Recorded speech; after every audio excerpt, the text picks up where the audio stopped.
So without doing anything at all right now, can you listen to the depth of the silence? Just listen. How deeply can you hear the silence inside of you? How vast is it?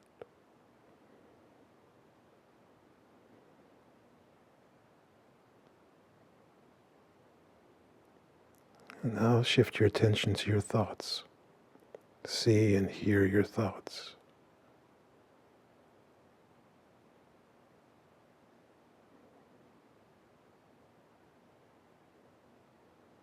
And now shift your attention back to silence.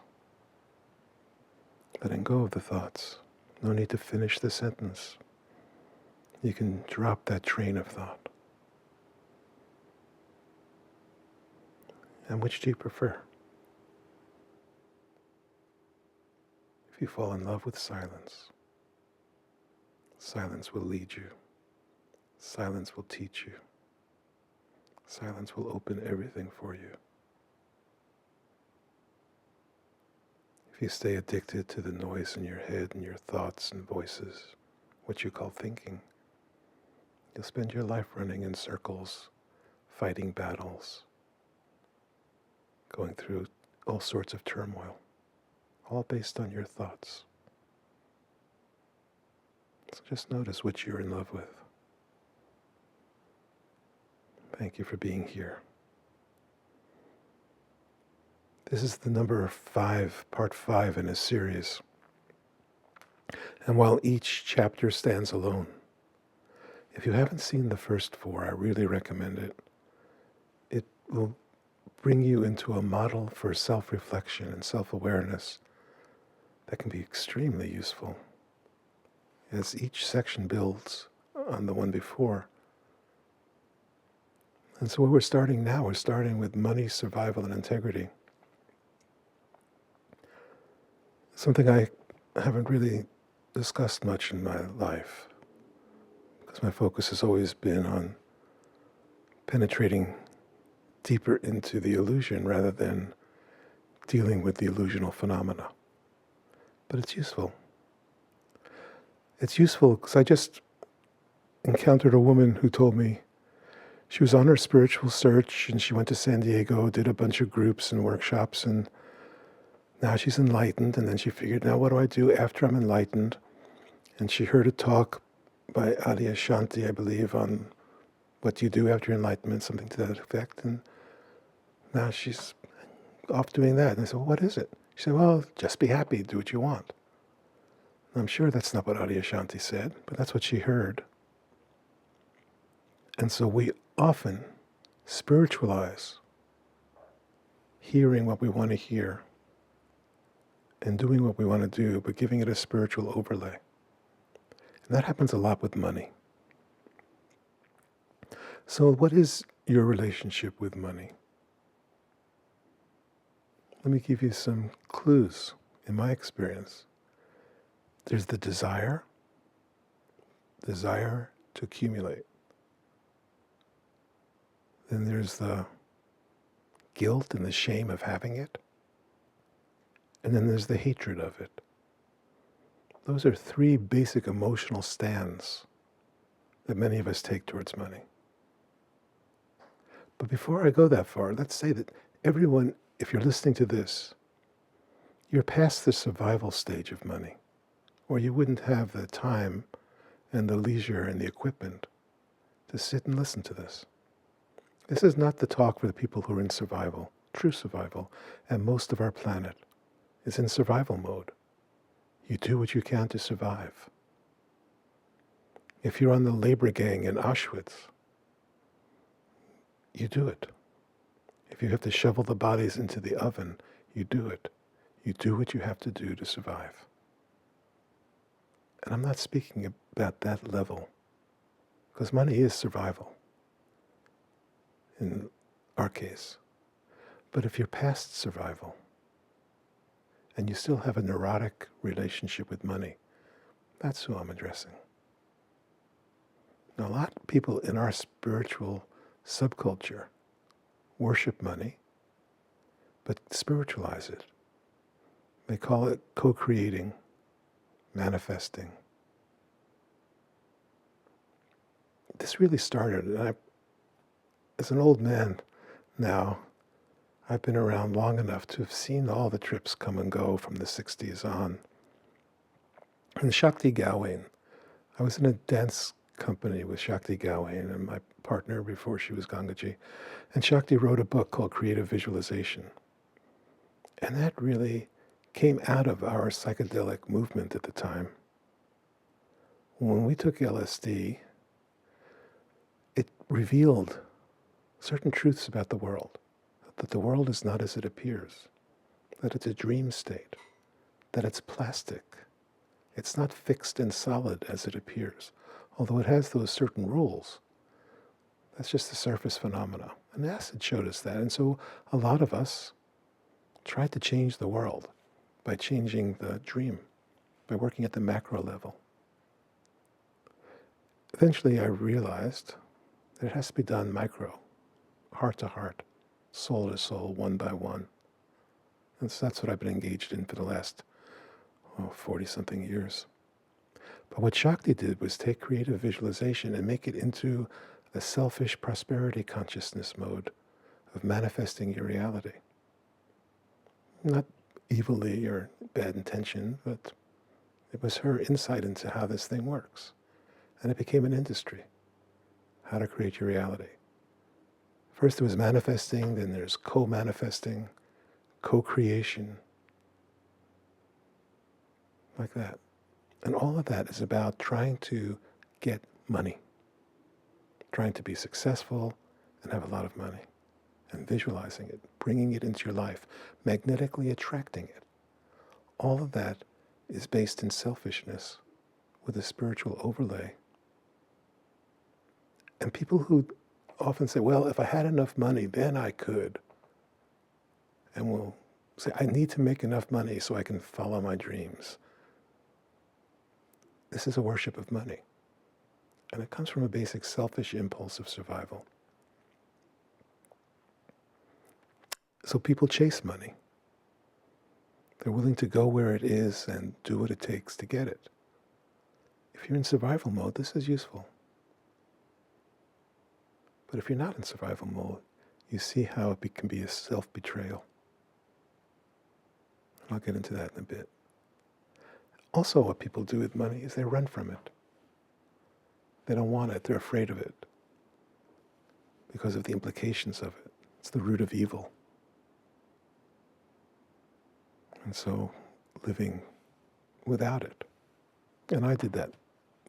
And I'll get into my own personal as we go along, because I've done all of these things. I'm just like you. But let's start a little bit of history, because I was always a very bad student, but I was smart enough to get by. And I never really learned much, but I've been reading history a lot these last few years, and I love it. And if you look at history, trade has sparked civilization to a profound degree. And trade is older than you can imagine. Lapis lazuli, which is mined in the Hindu Kush in Afghanistan, shows up in Mesopotamia, 5000 BC. Mesopotamia is in what is present-day Iraq on the Euphrates River. So there was trade going on from the mountains of Afghanistan to what is now Iraq 7,000 years ago. This trade spurred civilization in many different ways. First and most importantly, perhaps, is writing. We've had 5,000 years of written language in the Western world. 2,500 of that is in cuneiform, coming out of Sumeria and Mesopotamia. And the first writing develops for trade. I'm sending a sheep to you. I put a stamp on it in clay. So that stamp is my seal, you know. Pretty soon, I'm putting 3 sheep stamps along with my personal stamp. So we know inventory and who it comes from. That gets more and more elaborate, and it grows until pretty soon there's thousands of signs. And these signs become a language. And out of that comes poetry, literature. The story of Gilgamesh, one of the first hero stories of civilization, comes out of Uruk, which is 4,000 years ago. And we have it because it's been written down. The amount of cuneiform that's been found is beyond what has been read. I think 80% of it is still unread. Because it was done in clay, it didn't dissolve, didn't disappear. And when it was burned, it even hardened. So language, written down, such a massive change in our culture, in our consciousness, in our world, comes from trade. Along with trade, you have to have something portable that you can use, the first coins. What's interesting, out of Sumerian, one of the words in Sumerian that I learned is souk. Souk means marketplace. Throughout the Middle East, you will find souks today. The coin that was used is a shekel. There's still shekels in the world today. So we're really living in a culture that started 7,000 years ago in what's now Iraq. And money becomes the token way of promoting trade. The Chinese presented so many earth-changing, revolutionary innovations into our culture. Paper and gunpowder. Gunpowder changed the world. The British Empire is based on having gunpowder on ships. Before that, it was cavalry. Cavalry ruled the world until gunpowder came to the West. But also the Chinese brought us paper money. Paper money, piece of paper that we believe has a certain value because we believe in the emperor of China. And so we trust it. And we use it to exchange goods. It's a start of money. Pieces of paper that we collectively go into trance and agree it's worth something. And then we give our lives to it. So for just a moment, let's do a little experiment. If you just close your eyes, drop inside, and just to yourself, you'll never have to share this with anyone else. You can really honestly investigate for yourself. What's your relationship with money? Do you desire it? Are you guilty and have shame about it, about having it? Or do you hate it? Feel like it's corrupting? Just take a moment. Your own secret information.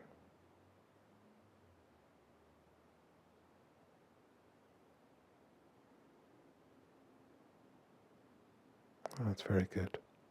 If you didn't find the answer, you can do this at your leisure. It's there waiting for you. And usually I don't speak personally, but because money involves all of us, I'd like to just tell you my relationship with money. I've always loved having money. Always. In the 7th grade, I started working. And I worked because I liked having money. But then, when I went to Alabama as a civil rights worker, I wasn't a civil rights worker, when I went to Alabama on a march with SNCC, I saw something I'd never seen before. I saw a poor black community that was happier than anything I'd ever seen before. It wasn't like my neighborhood. Growing up in New York, everybody was fighting with everybody all the time. Kids were yelling at each other, parents were yelling at kids were yelling at parents. Everyone was yelling and fighting. And I went into this Montgomery, Alabama, poor people, really poor by our standards, and they were happier. They had a deeper relationship with each other as a community than we had on our street in New York. So it showed that money did not bring happiness to me. I learned that when I was 18. But also I felt guilty. I felt guilty about my class privilege, that I had all this money and they didn't. And that was something I had to deal with. So when I graduated from college, I became a Vista volunteer, a poverty worker, when you got no money for basically working in the ghetto. And when that was over, I went to work in a steel mill because I wanted to shed my upper middle class bourgeois New York existence. And I went to work in an open hearth of a steel mill. Just learning. But all this is building to a point. And that is, after the steel mill, I got a fellowship to go to graduate school. I was getting a doctorate, all expenses paid. Both tuition and housing, all covered. I didn't have to do anything but show up. And it was very easy, I was doing really well. But then the revolutionary upswelling happened when the Vietnam War escalated and Nixon invaded Cambodia. And that uprising generated what's Kent State, where students were shot, and I was part of that uprising on my campus. And I had a choice at a certain stage.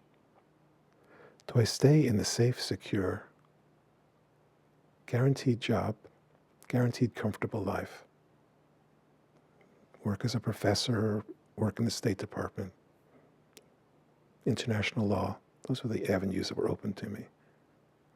Or do I step off into the unknown and give up my security?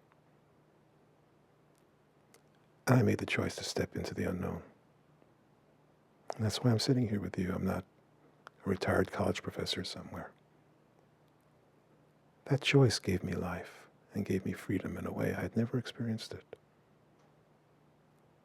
So really the question is, what are you willing to sell out for? You have to examine this for yourself. What are you willing to do for money? What's your price? What are you willing to settle for?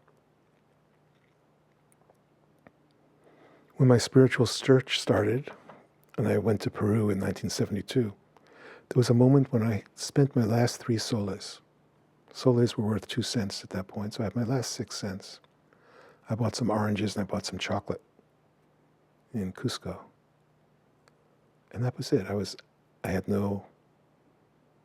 My possessions were what fit in my backpack. I had my hunting knife on my belt, my boots, my backpack, 2 pair of jeans, 2 pair of shirts, and no money, and no prospects.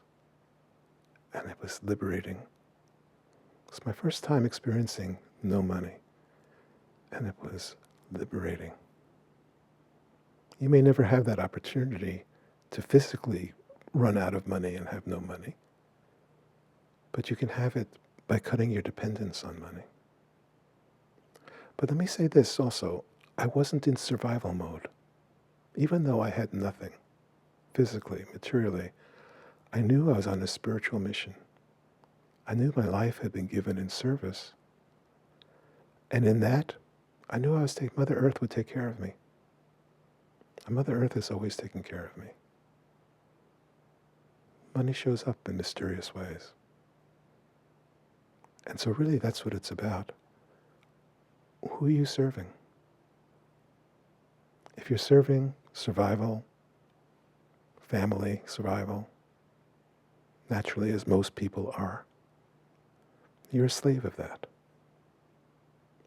If you're serving something bigger, if you're serving this cause of awakening, if you're serving your spiritual search, if you're serving something that's deep and true, then that's what's trustworthy. That's where you give your life, and that's where your money will come from, in some mysterious way. So I'm not suggesting going homeless on the street, although I have been homeless, and it was fun, but I wasn't homeless in a despondent victim way. I was happy. I was on my search and happy. And in that Miracles happen, mysteries happen, not because I created them, not because I visualized them, but because I was given in service and life gave itself back to me. And that's what's available for you. It takes deep honesty with yourself. Nobody else needs to know. This isn't about sharing. It's not about telling anyone else anything. It's your own deep inside questioning. What do you sell out for? In the deepest way. How do you betray yourself for money, for security, for desires? There's a very big difference between following your bliss and manifesting your dream. I was very lucky to have been in a group with Joseph Campbell, who coined the phrase, follow your bliss. And that gets very easily misunderstood. Bliss gets associated with pleasure and desire and sex, and it's not that. When Joseph Campbell said follow your bliss, he meant the deepest love of your heart, whatever it is. If you follow the deepest love of your heart, it leads you. It provides the money if it's needed. It provides the job if it's needed. It's not up to you. Whereas manifest your dream, there's a dreamer, a doer, and somebody manifesting. And when you're trying to manifest your dream, it's a lot of work. There's always someone involved in the manifestation. And that's the suffering. That someone, the doer, is the egoic identity of the someone who's doing something to get something. And that's the nature of samsara. That's suffering. And it's possible for you to end suffering. And that's why we're meeting like this. If it's possible for me to end suffering, it's possible for you to end suffering because we're the same. We speak the same language. We wear the same kind of clothes. We eat the same kind of food. We have the same background, basically. And we all want the same thing. We all want a world of peace. We want a world of peace, happiness, fulfillment. That's what my life is given to. And if your life is given to that, it's beautiful. Then you're happy. You're one less spot of suffering on Mother Earth. You're not causing problems. You're not ranting and raving and feeling betrayed or feeling hurt or feeling victimized. Because there are no victims in that. When your life is given, it's out of your control. When you're feeling victimized, you're taking it personally. Because you did it, or they didn't do it. And so really that's what this comes down to. Money, survival, integrity comes down to integrity. And integrity, integer, wholeness, only comes from testing. And money tests us. Money is one of the traps that tests us. What's your price? What are you willing to do for it? And when you pass this test, if you stay true to yourself, your integrity deepens. Then you become a source of integrity in your community. Not by preaching, not by teaching, not by showing it, but simply by being who you are. Others will notice. Others will catch it from you. And you'll find it spreads from heart to heart. All right. Bo from Australia. I feel inspired just listening to your story. I feel like I've had similar experiences of trust and of being supported. Yes. When I at times in my life when I have given myself to the deep honesty of my own cause. Yes. And it is so inspiring to hear you speak in that way and stirs it within me. My difficulty is it's that I often fall into confusion in which my mind kind of tends to hijack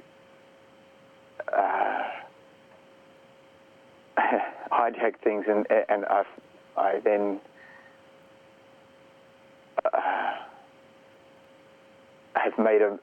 have seen how I've made a mess in trying to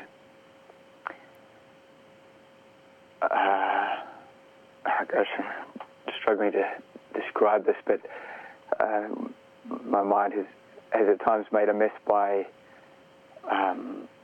being so driven on an ideal.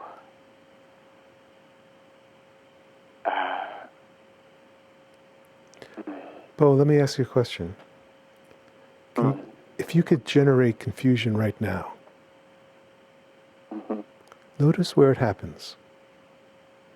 Where does confusion happen? Up top, in between my temples. Yes, in between your temples. Talk. Very good. And if you drop out of the talk, what's the emotion underneath that drives it? Fear. Fear. That's beautiful, Bo. That's great. That's right. So every time... I'm afraid of making the wrong choices. Very good. Afraid of making a mess. Yes. Hurting people. And of course. So, Bo, every time you're in confusion, it's being generated by fear. So now, what if instead of going into the space between your temples to listen to what fear says, you actually just invite fear? Be fear. Be afraid. Without doing anything at all, just being afraid.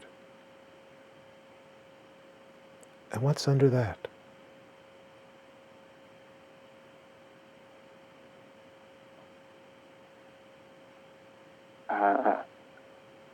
I feel a lot of energy. Yes. Rising. So fall into the energy rising. Just be it. Without any name, without any thought. Be the energy rising. And fall so deeply in, you can find where this energy is arising from. Where is this energy arising from, Bo?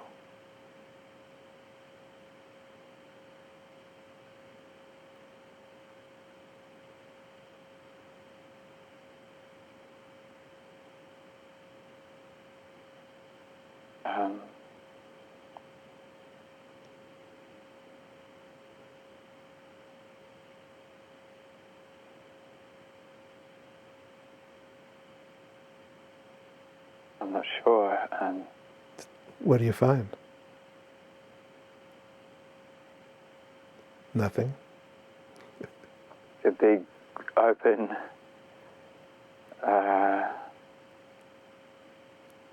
everywhere, I suppose. You're finding, I'm sorry, say it again. What are you finding? Where does it arise from? I feel like I sink into it and it's big and deep and open. Yes, very good. So from here, allowing yourself to be big and deep and open, the decision's already been made, whatever you're confused about. And if you tell the truth to yourself, you know what the right answer is. Right? Yeah. So every time you're lost in the space between your head and your ears, lost in thoughts, that's a signal. That's the Dharma Bell ringing, saying, Bo, you're avoiding fear. So you fall into fear. You experience the fear. And as you did, you found under fear was energy. Under energy was this vast, timeless space. And as vast, timeless space, there's no confusion. Everything will be clear. Everything is obvious. And the choices actually are already made. You just stop fighting with the choice that's there. Yeah. I've been, yes, doing a lot of fighting and in fear. Good. I feel like I have known for some time what the deeper honesty is, and just have been fighting with it because of my projections of the repercussions of it, I Yes. suppose. That's it, Bo. That's so beautiful. This is so good. You're unfolding the nature of the human psyche. We project the possible negative consequences of staying true, and so we don't. We fight with it. That's right. People in relationship are afraid to be truthful with their partner because of the possible negative consequences. The partner could blow up, we could lose the relationship. So instead of staying true to myself, I swallow it. And in swallowing it, you betray yourself, you betray your partner. In the same way now. Yeah. By fighting with what you know is true because you're afraid of the consequences. That's not confusion. That's living in fear. And a byproduct of living in fear is confusion. So if you're in confusion, that's a byproduct of living in fear. Yeah. Great. And this feels like such a stagnation as well to stay there Yes. against the honesty.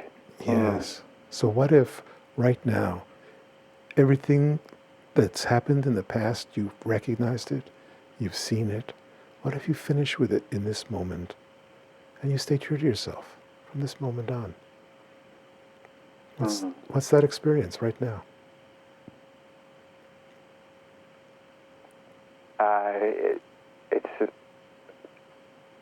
It's both terrifying and energizing. Yes. And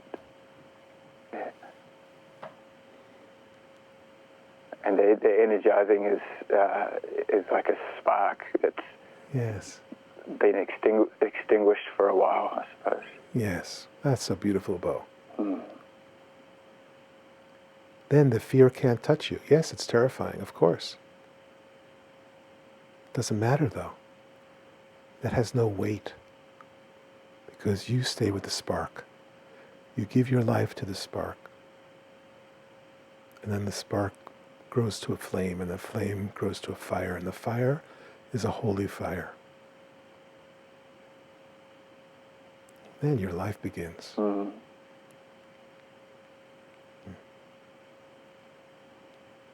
Oh, so beautiful, Bo.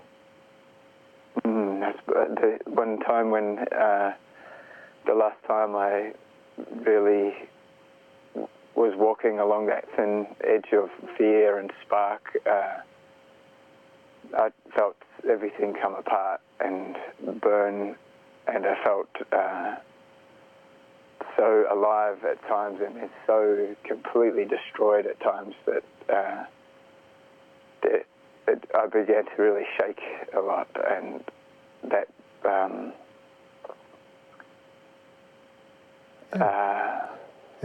Bo? There's still some conditioning of fear there, I suppose. Of course. Yeah. There should be fear there. That's natural. That's good that there's fear. And it's important to fall off on both sides. You fall off into bliss and you fall off into fear. You fall off into the aliveness and you fall off into destruction. It's very good. It's useful. Yeah. You've done that really well. But now you don't have to walk between those polarities anymore. You can fully embrace the truth, no matter what. Then every time those polarities show up because of mind attacks. Those only happen when you start thinking about it. And check it out, you'll see. You start a thought, oh no, but what? Oh, but what if? Oh, I shouldn't, or oh no. Any thought like that, you're back in hell. You're back in fear. You can stop. Every thought is made of nothing, and you can stop it. And you can stay true to yourself. And now that you've fallen off both sides, it's really beautiful. And so sure, you're afraid. It should be. But fear can't stop you. It can't touch you if what you love is the spark, no matter what. If you're still attached to the outcome, You still want the dream to turn out a certain way, your way, the way you think it should. And that's being attached to control. And when you're attached to control, this is what kills the spark.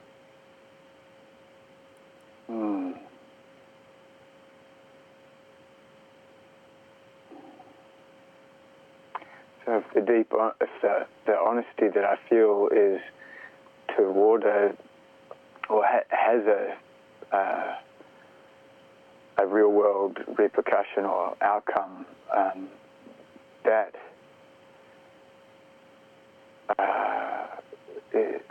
where's the line there with control? I'm trying to feel. Yes. As long as you're trying to control it, you're suffering, and the people you're with are suffering. It's the nature of control.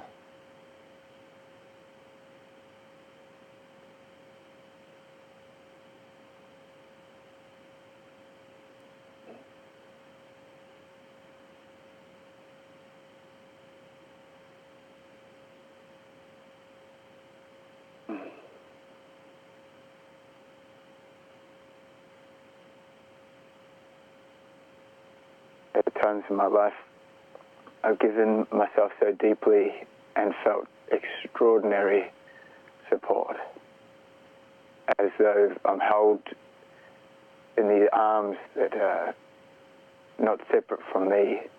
Yes. And such a deep feeling of being held in love and being the love that holds me. Yes, that's the truth, Bo. You know that. Yeah, I know that, yeah. So don't betray yourself, no matter what. Yes, there are consequences in the world. My family was very disappointed in my life. I didn't bring them any of the joys I was supposed to bring them. I didn't give them children. I didn't give them a career they could be proud of. I dropped out of graduate school. I didn't do anything right for my family. And so you could say in that I caused them suffering. But I didn't cause them suffering. They caused their own suffering. I stayed true to myself. And so yes, there are consequences. You know, there's always consequences. But if you stay true to yourself, you already know this. You already know better, Bo. You know what it's like to give yourself to love. So I'm so glad with this call. Thank you so much. It's so useful for everybody listening or watching to get this, because this is the human mind. What you're laid out is what we all are faced with. So thank you for your teaching in this, Bo. I'm really grateful. Let me know how it works. Thank you for inspiring. I feel stirred in an inspirational way. Thank you. Good. Well, listen, I'll be in Australia soon. Let me know how it turns out. A little side note to this. I'm reading a book that I'm really enjoying. I got to this book because of Noam Chomsky.